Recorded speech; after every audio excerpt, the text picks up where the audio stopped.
R Ashok ಅವರು statement ಕೊಟ್ಟಿದ್ದಾರೆ, ನನ್ನ ಮೇಲೆ ಎಫ್ಐಆರ್ ಆಗಿದೆಲ್ಲ, ನಾನು ರಾಜೀನಾಮೆ ಕೊಡ್ತೀನಿ, ಸಿದ್ದರಾಮಯ್ಯನವ್ರ ಮೇಲೆ ಎಫ್ಐಆರ್ ಆಗಿದೆ, ಅವ್ರು ಕೊಡ್ತಾರ ಅಂತ ಹೇಳ್ತಾ ಇದ್ದಾರೆ.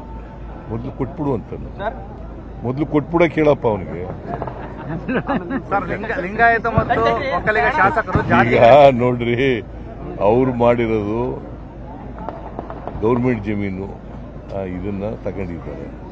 ತಗೊಂಡು ಕೋರ್ಟ್ನಲ್ಲಿ ನಮ್ಗೆ ನಮ್ಮ ಪರ ಆಗಿದೆ ಅಂತ ಹೇಳ್ತಾ ಇದ್ದಾರೆ. ಆ ಹಗರಣವನ್ನು ನಮ್ಮ ಮಂತ್ರಿಗಳು, ಹಿರಿಯ ಮಂತ್ರಿಗಳು ಫೈಲ್ ಮಾಡ್ತಕ್ಕಂಥ ಕೆಲಸ ಮಾಡಿದ್ದಾರೆ. ಅವರು ರಾಜೀನಾಮೆ ಕೊಡಿಸ್ಬೇಕು ಅಂದ್ರೆ ಕೊಡಬೇಕು ಅಂದ್ರೆ ಕೊಟ್ಬಿಡ್ಲಿ. ಒಳ ಮೀಸಲಾತಿ ಲಿಂಗಾಯತ ಮತ್ತು ಒಕ್ಕಲಿಗ ಶಾಸಕರು ಜಾತಿ ಗಣತಿ ಬಗ್ಗೆ ಆಕ್ಷೇಪ ವ್ಯಕ್ತಪಡಿಸ್ತಾ ಇದ್ದಾರೆ. ಅದ್ರ ಬಗ್ಗೆ ಪರಿಶೀಲನೆ ಮಾಡಬೇಕು. ಯಾರು? ಲಿಂಗಾಯತ ಮತ್ತು ಒಕ್ಕಲಿಗ ಶಾಸಕರು. ಈಗ ನಾವು ಹಿಂದುಳಿದ ವರ್ಗಗಳ ಮೇಲೆ ಸೋಷಿಯೋ ಎಕನಾಮಿಕ್ ಸರ್ವೆ ಬಂದಿದೆಯಲ್ಲ, ಆ ಸರ್ವೆನ ಜಾರಿ ಮಾಡ್ತೀವಿ ಅಂತ ಹೇಳಿಲ್ಲ, ಚರ್ಚೆ ಮಾಡ್ತೀವಿ ಕ್ಯಾಬಿನೆಟ್ನಲ್ಲಿ ಅಂತ ಹೇಳಿದ್ದೀವಿ. ಅದರಲ್ಲಿ ಏನಾದರೂ ಸಣ್ಣ ಪುಟ್ಟ ದೋಷಗಳಿದ್ರೆ ಅವ್ರು ಸರಿ ಮಾಡ್ತಕ್ಕಂಥ ಕೆಲಸ ಮಾಡ್ತೀವಿ.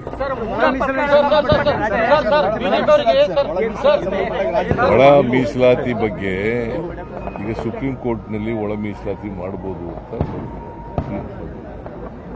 ಸೊ ತೀರ್ಪು ಬಂದ ಮೇಲೆ ನಾನು ಒಂದು ಸ್ಟೇಟ್ಮೆಂಟ್ ಕೊಟ್ಟಿದ್ದೀನಿ, ನಾವು ಒಳ ಮೀಸಲಾತಿ ವಿರುದ್ಧ ಇಲ್ಲ. ಆಮೇಲೆ ಈಗ ನಾನು ಮಾದೇವಪ್ಪ ಸಮಾಜ ಕಲ್ಯಾಣ ಇಲಾಖೆ ಮಾದೇವಪ್ಪನವ್ರಿಗೆ ಹೇಳಿದ್ದೀನಿ, ಅದನ್ನು ಕ್ಯಾಬಿನೆಟ್ ಮುಂದೆ ತಗೊಂಡ್ಬರ್ರಿ, ಚರ್ಚೆ ಮಾಡಿ ಆಮೇಲೆ ಏನು ಮಾಡಬೇಕು ಅಂತ ತೀರ್ಮಾನ ಮಾಡೋಣ. ಆಮೇಲೆ ಹೈಕಮಾಂಡ್ ಜೊತೆಲೂ ಮಾತಾಡಬೇಕಾಗುತ್ತೆ. ಬಿಕಾಸ್ ಇದು ರಾಷ್ಟ್ರೀಯ ಇದು ಇಶ್ಯೂ ಇರೋದ್ರಿಂದ ಸೊ ಅಲ್ಲಿ ಕೂಡ ಮಾತಾಡಬೇಕು.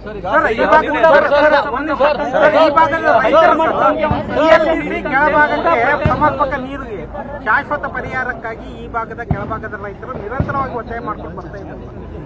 ಡ್ಯಾಮ್ನಲ್ಲಿ ನೀರಿದ್ರು ಒಂದೇ, ನೀರು ಇರ್ಲಿಕ್ಕೂ ಒಂದೇ ಅನ್ನೋ ಪರಿಸ್ಥಿತಿಯಲ್ಲಿ ಇದ್ದಾರೆ ಸರ್. ಈಗಲೂ ನೀರಿದ್ರು ಸಹ ಪ್ರೊಟೆಸ್ಟ್ಗಳು ಮಾಡ್ತಾ ಇದ್ದಾರೆ. ಇದಕ್ಕೆ ನಿಮ್ಮ ಸರ್ಕಾರ ಶಾಶ್ವತ ಪರಿಹಾರವನ್ನು ಕಲ್ಪಿಸಿಕೊಡಕ್ಕೆ ಈಗ ನೋಡಪ್ಪ, 133 TMC ಇರಬೇಕು ಅಲ್ವಾ? ಈಗಿರೋದೆಷ್ಟು 101, 105, 102 TMC ಇದೆ. ಸೊ ಸುಮಾರು 30 TMC ನೀರಿನಷ್ಟು ಹೂಳು ತುಂಬಿಸ್ಬೇಕು. ಸೊ ಹಾಗಾಗಿ ಕೊನೆಯ ಬಯಲಿಗೆ ನಾವು ನೀರು ಕೊಡೋಕ್ಕಾಗ್ತಾ ಇತ್ತು. ಯಾಕಂದ್ರೆ ಎಷ್ಟು ಅಚ್ಚುಕಟ್ಟು ಆಗಬೇಕಾಗಿತ್ತು ಅಷ್ಟು ಅಚ್ಚುಕಟ್ಟು. ಪೋಸ್ಟ್ಗಳು ಖಾಲಿರೋದ್ರಿಂದಾಗಿ ನೀರು ನಿರ್ವಹಣೆ ನಾನು ಮಧ್ಯದಲ್ಲೇ ಕೇಳ್ಬಿಟ್ರೆ ಹೆಂಗೆ ನೀನು? ಸ್ವಲ್ಪ ತಾಳ್ಮೆ ಇಟ್ಗಳಯ್ಯ. ಅದನ್ನ ಮಾಡ್ತಾ ಇದ್ದೀವಿ. ಈಗ 19ನೇ ಗೇಟು ಕೊಚ್ಕೊಂಡೋಯ್ತು, ತಕ್ಷಣ ಮಾಡಲಿಲ್ಲ ನಾವು. 5 ದಿನದಲ್ಲಿ ಮಾಡೋದು, ನೀರು ಹೋಗ್ಬಾರ್ದಾಗಿ ತಡೆ ಹಿಡಿದು, ಗೊತ್ತಾಯ್ತಾ? ಈಗ ಡ್ಯಾಮ್ ತುಂಬಿದೆ, ಬಾಗಿನ ರೂಪಿಸಿದೀವಿ ಮೊನ್ನೆ. ಸೊ ಅದಕ್ಕೆ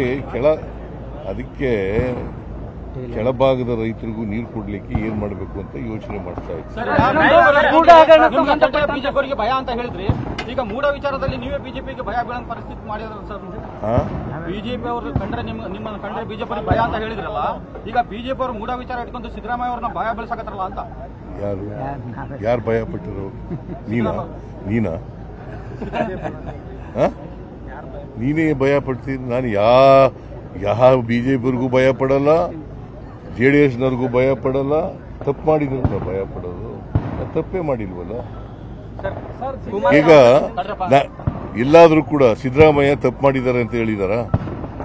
ಮತ್ತೆ ಯಾಕೆ ಭಯ ಪಡಬೇಕು? ಕನ್ನಡಿಗರ ಮೆಚ್ಚಿನ ನಿಮ್ಮ ನ್ಯೂಸ್ 18 ಕನ್ನಡ ಈಗ ವಾಟ್ಸ್ಆಪ್ನಲ್ಲಿಯೂ ಲಭ್ಯ.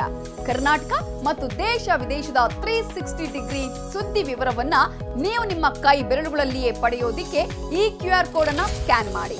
ನಮ್ಮ ಚಾನೆಲ್ ಅನ್ನ ಫಾಲೋ ಮಾಡಿ, ನೋಟಿಫಿಕೇಶನ್ ಆನ್ ಮಾಡಿ.